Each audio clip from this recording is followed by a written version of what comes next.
Sudah bisa kita mulai, Pak? Sudah ya. Assalamualaikum warahmatullahi wabarakatuh. Waalaikumsalam warahmatullahi wabarakatuh. Alhamdulillah.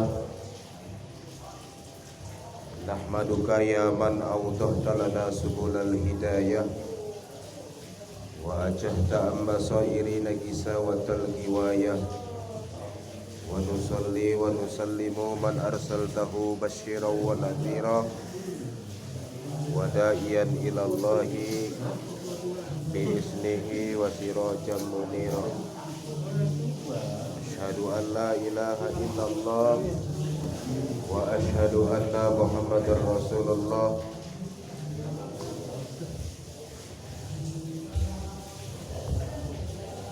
Allahumma salli ala sayyidina Muhammadin wa ala alihi wa ashabihi wa man tabi'ahum bi ihsan ila yaumiddin. Qala Allah Ta'ala fi kitabihil karim, qad aflaha man zakkaha wa qad khaba man dassaha. Wa qad qala aidan, qad aflaha man tazakka wa zakara isma rabbih fa shalla. Bal tu'thirunal hayatad dunya wal akhiratu khairu wa abqa. Puji syukur hanya milik Allah Subhanahu wa ta'ala. Salawat salam buat yang mulia baginda Rasulullah sallallahu alaihi wasallam, yang syafaatnya sama-sama kita harapkan di hari kemudian kelak. Mudah-mudahan kita dikumpulkan bersama orang-orang yang istiqomah mengikuti sunnah beliau dan mendapatkan syafaatul uzma dari beliau, sebagaimana dijanjikan syafaat itu kepada umat yang mengikuti beliau.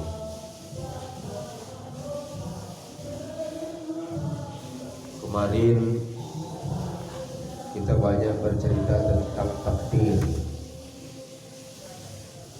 Sekarang mau bab apa yang kita bahas?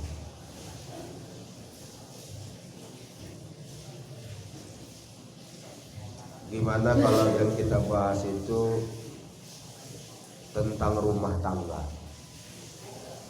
Cocok? Cocok ya?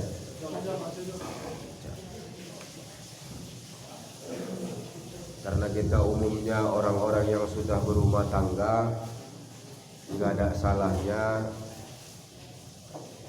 kita singgung dulu persoalan rumah tangga.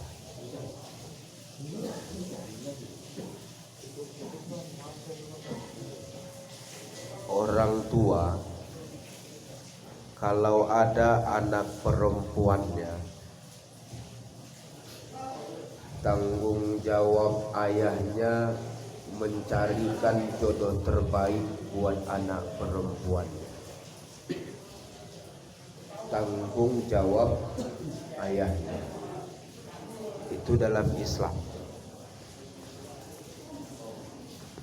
Yang menjadi persoalan, tak biasa di tempat kita begitu. Ini yang menjadi masalah. Tak biasa adat istiadat kita punya anak perempuan, kita sebagai ayahnya mencarikan jodohnya. Itu tak biasa di adat kita. Padahal dalam Islam itu tanggung jawab seorang ayah terhadap putrinya, borunya. Mencarikan jodoh terbaik. Bayangkan itu, mencarikan jodoh terbaik. Bukan sembarangan jodoh. Jodoh terbaik dan menikahkannya. Karena ini menyinggung persoalan rumah tangga, maka kajian ini kita batas pada persoalan menikahkan. Tidak kita bahas lagi soal mendidik, membesarkan, menafkahi, tidak kita bahas. Yang kita bahas tentang menikahkan.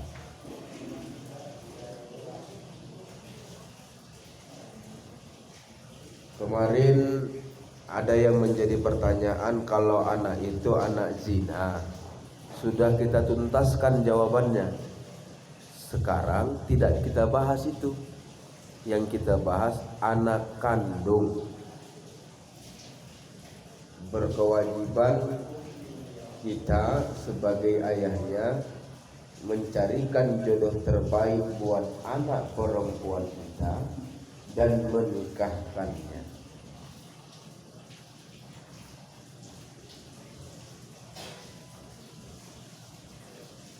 Anak perempuan kalau sudah kita nikahkan pada seorang laki-laki, yang utama dia harus taatin adalah suaminya. Suami.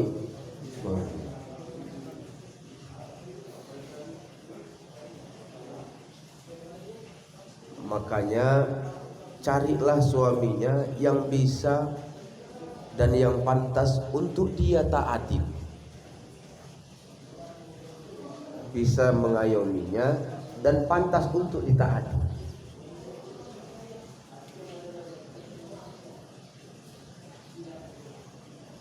Setelah menikahkan anak ini, bagi yang menikah banyak problem yang harus dijalani, banyak ujian yang harus dihadapi. Pertama, anak yang dinikahkan gak boleh anak di bawah umur. Kalau menurut Islam, di bawah umur itu belum haid. Ukuran di dalam Islam begitu. Kalau sudah haid, perempuan itu dewasalah dia. Cuman ini tidak sama untuk ukuran standar orang Indonesia. Mungkin orang Arab usia mens perempuan sudah matang pola pikirnya. Tapi kalau orang Indonesia sampai kelas 3 SMA pun belum matang juga pikirannya. Apalagi anak di atas tahun 2000 lahirnya. Rupanya semakin mundur makin maju, zaman ini semakin ke belakang, semakin sulit menemukan orang yang benar-benar matang akal pikirannya. Ini bisa nggak kita sepakatin bersama bahwa anak dulu lebih matang ketimbang anak sekarang? Bisa ya? Setuju kita itu ya? Bahwa secara umum anak dulu lebih cepat matangnya ketimbang anak sekarang. Kenapa seperti itu?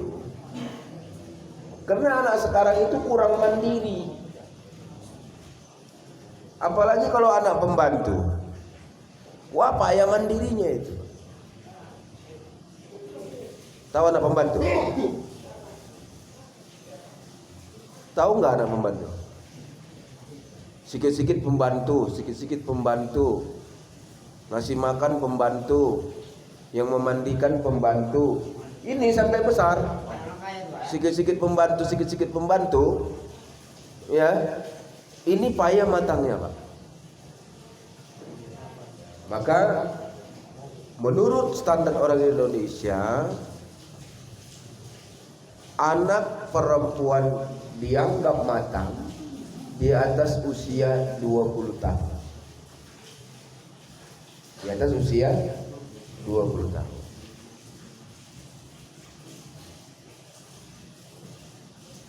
Jadi usia 20 tahun ke atas lah kita nikahkan anak kita kalau ada yang perempuan.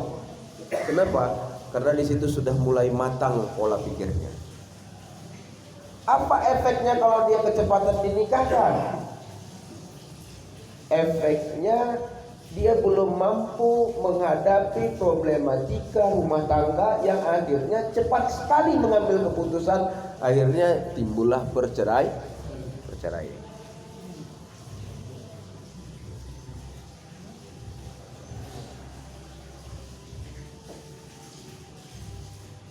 Kemudian buat seorang calon suami yang menikahi seorang perempuan harus benar-benar diberi pemahaman, persiapan untuk dia menjadi seorang suami. Pertama, kalau kita menyinggung persoalan komunikasi, terlebih orang Batak ya. Batak itu kan kalau berkomunikasi itu kan suka frontal, suka keras. Memang begitu bawa lahir, udah nasibnya begitu. Ini harus dibimbing benar, dibimbing betul. Kalau orangnya temperamen, seorang laki-laki itu tidak boleh mudah sekali mengucapkan cerai kepada istrinya. Karena cerai yang diucapkan suami terhadap istri, baik ia dalam keadaan emosi, bercanda, bahkan mabuk yang dia karena sengaja, itu sah dan berlaku. Jatuh talak suami, diucapkannya cerai atau talak terhadap istrinya, sekalipun dia itu bercanda,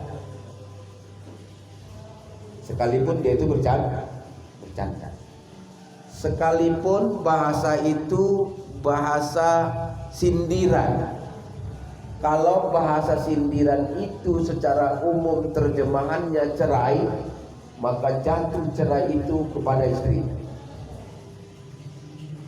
Dan ini buat seorang suami harus benar-benar dipahamkan persoalan kata-kata yang harus dijaganya untuk tidak sembarangan dia lontarkan kepada istri.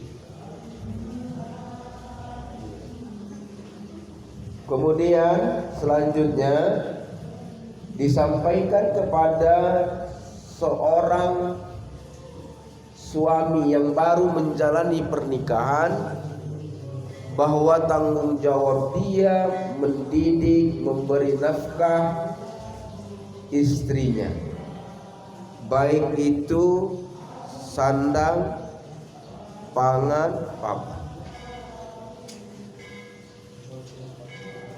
Kebutuhan pokok istrinya menjadi tanggung jawabnya sesuai, ingat sesuai batas kemampuannya. Nah, di kalimat sesuai batas kemampuan ini bukan berarti seorang suami boleh bermalas-malasan, tetapi nggak boleh juga dituntut lebih.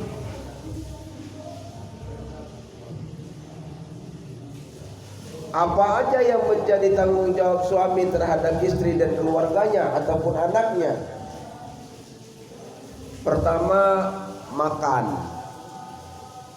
Suami harus benar-benar mampu memberi nafkah makan, minum terhadap istri dan anak-anaknya. Kalau nggak mampu, jangan nikahkan dia kepada orang yang seperti ini.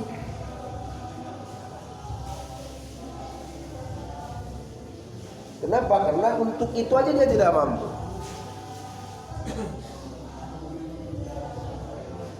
Persoalannya si istri mampu Pak, walaupun suami tidak mampu. Nah itu lain cerita. Tapi untuk nafkah menjadi tanggung jawab suami. Apalagi pakaian layak. Ingat pakaian layak. Mau diterjemahkan baru, mau diterjemahkan mahal, itu kembali kepada individu. Tapi yang jelas layak. Pinomat sekali dalam setahun. Itu sekurang-kurang. Pakaianlah. Apalagi tempat tinggal. Walaupun mengontrak, tanggung jawab suami memberikan, melayani istri atau memfasilitasi istri dan anaknya dalam satu tempat tinggal. Walaupun itu mengontrak.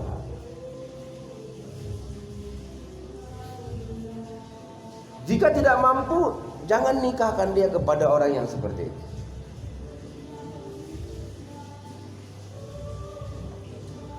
Kemudian apalagi? Pendidikan. Pendidikan.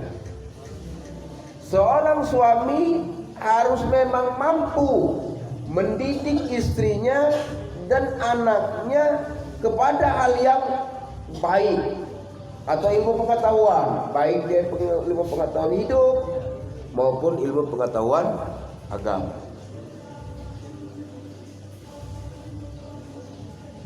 Nggak mampu, karena nggak semua orang mampu menjadi guru dan menjadi teladan atau menjadi pendidik. Sekurang-kurangnya dia mampu untuk mensekolahkannya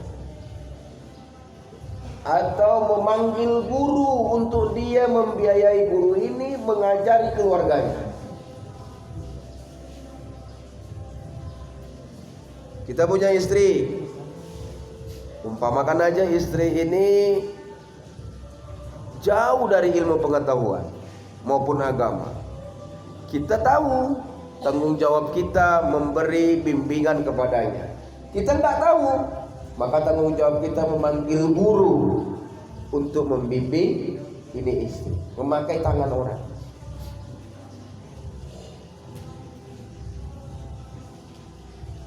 Apalagi menjadi nasihat buat suami. Problematika dalam rumah tangga pasti banyak. Salah satunya apa? Merasa jenuh dan bosan terhadap pasangan. Merasa jenuh dan bosan terhadap pasangan. Tadi saya ada meme di sosmed, di foto meme, foto lawak-lawak di Facebook, baru saya unggah setengah jam yang lalu. Waktu saya jalan menuju kemari, saya baca. Padahal meme ini udah pernah saya upload dulu, saya upload lagi kembali. Tahu apa bahasa meme? Meme itu menggambarkan seorang istri mengurut kepala suaminya, mengurut kepala suaminya. Bahasa istrinya begini: Bang, dulu sebelum kita menikah yang mengurut-urut kepalamu siapa? Kata istrinya. Datang suaminya menjawab, dulu sebelum kita nikah aku nggak pernah sakit kepala. Paham kira-kira? Sebelum kita menikah aku nggak pernah sakit kepala. Jadi itu apa diurut-urut pula ya kan? So, istrinya ngurut-ngurut suaminya. So, istrinya tanya, Bang, sebelum kita nikah yang ngurut-ngurut kepalamu siapa? Kata istrinya. Dijawab suaminya, sebelum kita menikah kepalaku nggak pernah sakit, atau aku nggak pernah sakit kepala. Jadi nggak sedikit rumah tangga ini membuat sakit kepala. Jika datang sakit kepala ini, jenuh ini, atau merasa bosan ini. Allah katakan kita harus bersabar. Bersabar. Karena di balik sabar kita itu wasayaj'alallahu fiha khairan katsiran. Nanti Allah kasih kebaikan yang banyak di balik kesabaran. Persoalannya udah bolak-balik sabar sampai 16 tahun sabarnya. Enggak juga. Terpaksalah diceraikan. Karena enggak ada perubahan. Buat sakit kepala aja, buat menderita aja. Itu diceraikan. Tapi tentu dengan proses-proses yang panjang. Mesti ada letak kesabaran, usaha. Kadang-kadang kan penyakit istri ini bukan hanya degil, bodoh juga termasuk. Kan ada istri yang bodoh. Bodohnya itu bukan nggak bisa diajarin, nggak mau diajarin. Beda yang nggak bisa diajarin sama yang nggak mau diajarin. Bebal itu bodohnya itu. Ini ceraikan aja. Kenapa? Bikin sakit kepala. Kita dalam rumah tangga ini problematika itu pasti ada. Tapi kalau problem terus, untuk apa? Bener nggak? Kalau terus saja jadi problem, untuk apa?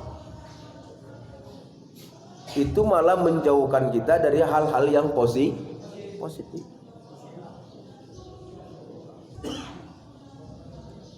Bisa dipahami ya?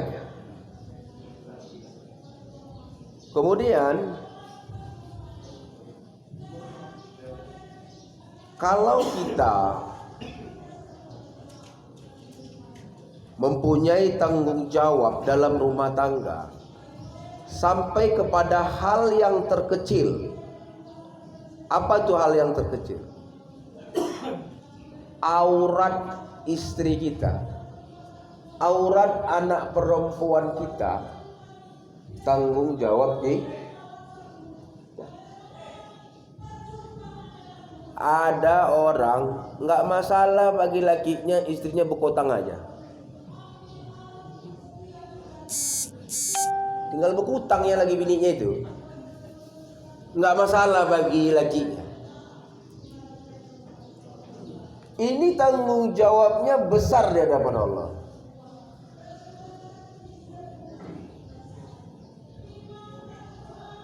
Ini perempuan diponis di dalam agama perempuan nusuj, lacur. Dia melacur dengan cara tidak dibayar. Dia melacur dengan cara tidak berzina langsung, tapi aslinya dia melacur. Jadi lacur itu bahasa agamanya nusuj.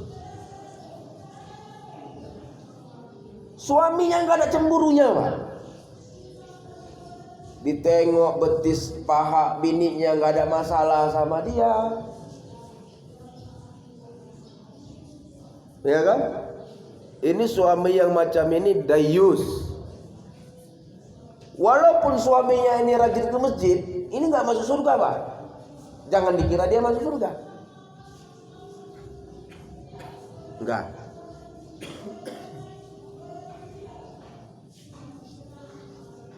Pikir-pikirkanlah. Ada mak-mak diantarkannya anak sekolah TK, udah saya sampaikan kali itu kan. Diantarkannya anak sekolah TK di PAUD. Anaknya itu berjilbab. Mamanya pakai celana pendek, pakai baju kaos cosplay, kaos obat nyamuk. Tangannya segini puntung, celananya pun celana puntung. Pergi ngantarkan anaknya yang pakai jilbab ke sekolah PAUD. Yang jadi masalah, semua orang tidak protes ini, baik guru PAUD-nya. Itu yang jadi masalah. Dan emak-emak pakai celana pendek sekarang pakai baju kaos biasa begitu, apalagi kaos ketat, itu sudah nggak jadi masalah pula lagi sekarang ini. Kalau kita permasalahkan, heran orang nengok kita. Ini apa orang baru keluar dari hutan gitu kira-kira. Kita permasalahkan itu, orang yang heran lihat kita.